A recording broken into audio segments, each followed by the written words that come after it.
The sun was shining on the sea, shining with all his might. He did his very best to make the billows smooth and bright. And this was odd because it was the middle of the night.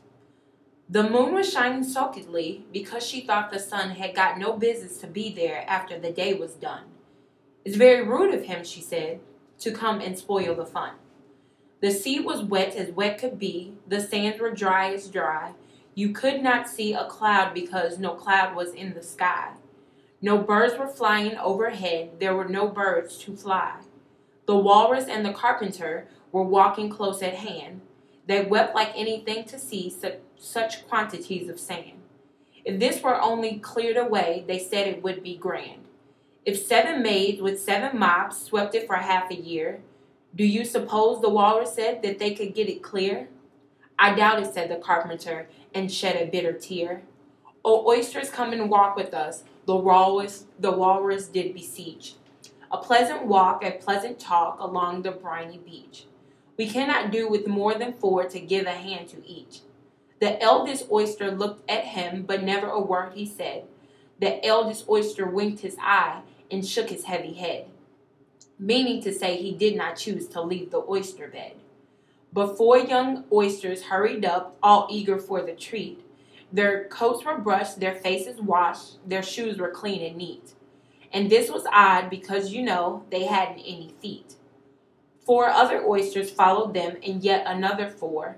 And thick and fast came at last the more and more and more, all hopping through the frothy waves and scrambling to the shore. The walrus and the carpenter walked on a mile or so, and then they rested on a rock conveniently low. And all the little oysters stood and waited in a row.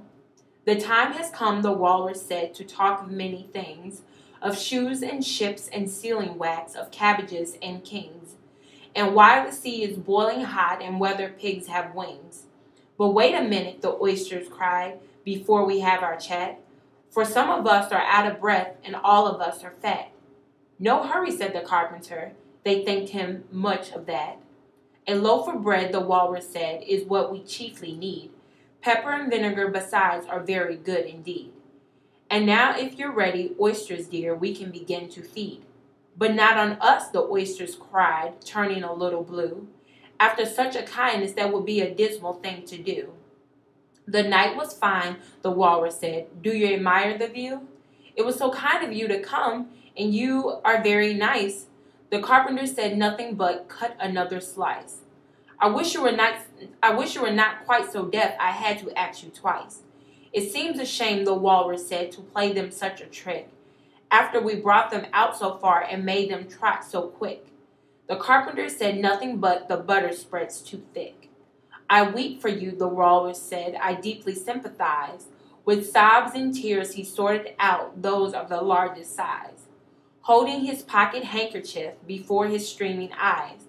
"O oyster," said the carpenter, "you had a pleasant run. Shall we be trotting home again?" But answer came there none, and this was scarcely odd because they eaten every one.